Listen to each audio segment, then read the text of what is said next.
again, kids. Talk about a pain in the ass, huh? So I just got back to Albuquerque yesterday. I had gone up to Taos for my grandmother's memorial, and yeah, that was, I mean, on a lot of levels, I'm upset. I miss her. I am sad. All of the things. But my grandmother was 97 years old, man. And like that woman, she kicked the shit out of life. Like, no joke. She had 9 kids. My mom was the oldest. And like, she had an amazing life. At a time when women were not allowed to do much, she did so much with her life, and she instilled such great values in her kids and her grandkids and her great-grandkids that, you know, like, I can't be too sad. You know, she lived a hell of a life. But I could have done without seeing most of my family. That would have been nice. I do not get along with my family. I don't know what the fuck it is about most of the people in my family, but they are very drama driven and I just can't deal with it. But anyways, while I was in Taos, I actually got a message on Instagram from one of my fans, apparently, and according to her, my biggest fan. And she was telling me that Convicting a Murderer is getting ready to be released. And so she wanted to know if I was going to make any videos on it. And, you know, guys, I have been thinking for quite some time now, for quite a few years now, that I've said all that I can say about the Avery Dassey case. However, I may be tempted to make some videos on Convicting a Murderer just because I kind of feel like, you know, there needs to be a counterbalance. There needs to be a counter argument here. And like, I know that was their whole point in making this documentary, was to counter the whole making a murderer narrative.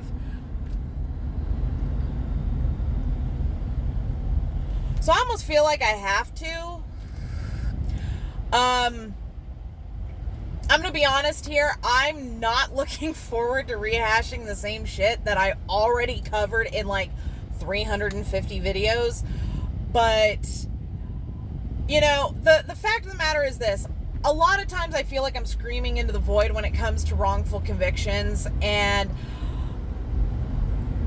I realize that change, especially governmental change, which, let's face facts, the judicial system is a part of the government. Governmental change is very slow to happen, but, you know, the more we talk about it and the more we point out the inconsistencies and the more we, you know, raise awareness on this issue, the more people become informed and the less this kind of shit will happen. Because, like, for example, Brendan, he didn't know enough to say, hey, I don't feel comfortable talking to y'all without my mama. You know, his mama didn't know enough to say, hey, I don't feel comfortable with you talking to my kid without an attorney or without me present. You know, Stephen Avery didn't know enough to say, hey, I don't feel comfortable with X, Y, and Z without my attorney present. So, like, I think it's a thing. With the Avery Dassey case, you know, over the years, I've kind of come to the realization that, on the one hand, yes, it absolutely was the police and the district attorney who completely screwed the pooch on this. And yes, that is absolutely true. They bear the majority of the responsibility for this. However, I am of the firm belief that part of it was also, I don't want to say ignorance, because it's not really ignorance, because I can't call it ignorance when it simply is a common American condition. I don't know how it operates in other countries. I don't live in other countries. But I know that here in the United States, A good portion of the population doesn't actually know their rights. They don't know that they can tell the cops, no, you're not coming in without a warrant. They don't know that they can tell the cops, I don't feel comfortable talking to you until I have my attorney present. They don't know that y'all don't know how to exercise your rights, and a lot of you don't know what your rights even actually are. And so I think that played a big role in all of this. And you would think that Stephen Avery, having been wrongfully convicted before, would have known that. But why would he? Who the fuck would think that this kind of shit could happen twice?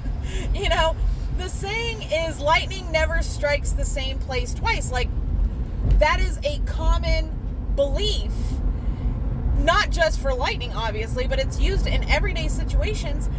And why would he? Why would he feel the need to know this stuff? Why would he feel the need to educate himself about this stuff?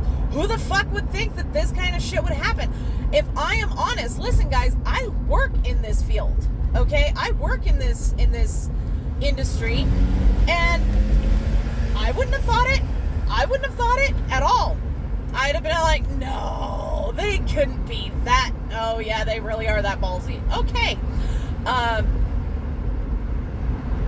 But you don't know that until it fucking goes through. And by the time Stephen did have representation and Brendan did have representation, the damage was already done.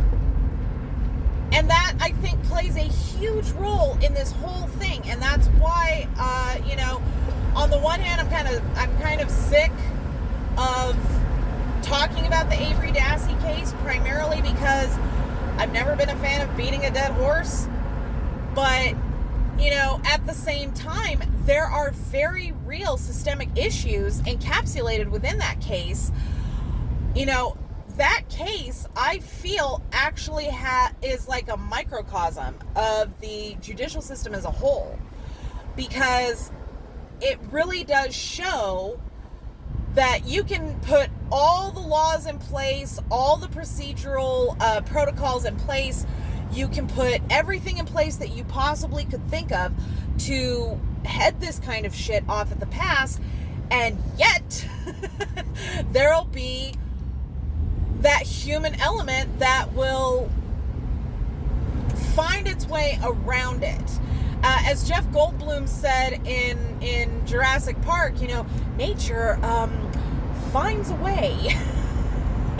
And when you've got the human element, we humans, we're so fucking arrogant, man.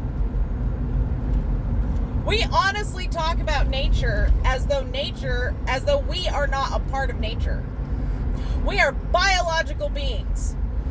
And as biological beings, we operate according to the laws of nature. And as such, we will find those little loopholes. We'll find those little ways around the system, as it were. Water finds its way through any crack and crevice. Humans will too. Usually with a machine gun, if you're an American. So I think a lot of people forget that not only is this a problem inherent within the system itself, but it also is a problem with not anticipating that humans will find a way to beat the system always. And I hear a lot of this shit, especially when it comes to gun control. Now, don't get your panties in a twist. I'm not going to make this a gun control video. But I'm going to use an argument that's commonly used when gun control is a topic. People, ammosexuals love to use the argument of criminals will get the guns anyway. This is true. This is absolutely true.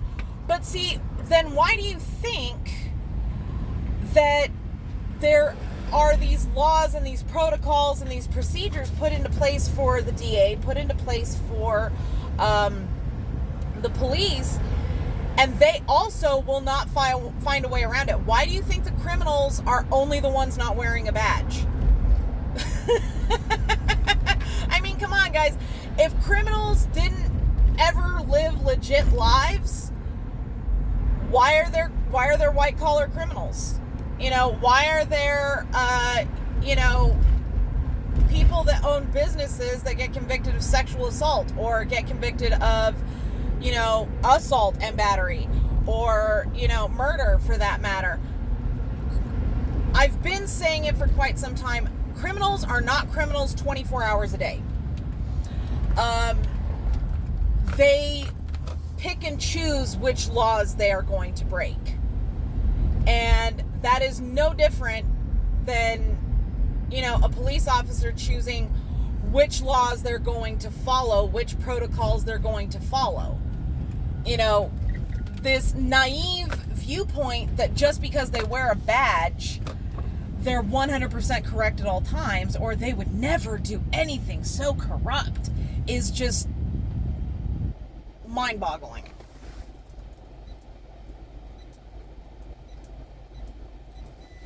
I don't understand why a lot of people, and especially guilters, seem to have this mindset that, if criminals will always find a way to break the law, why wouldn't cops and law enforcement find a way to not adhere to the law?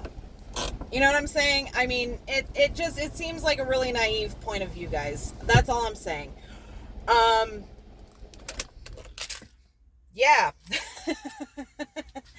That's pretty much what I got at the moment. So, if anybody knows where I can stream the Convicting a Murderer, I would really appreciate it so that I can take a look and see what kind of new nonsense has been dreamed up by the state of Wisconsin. So, that'd be awesome. Drop it down in the comments if you know.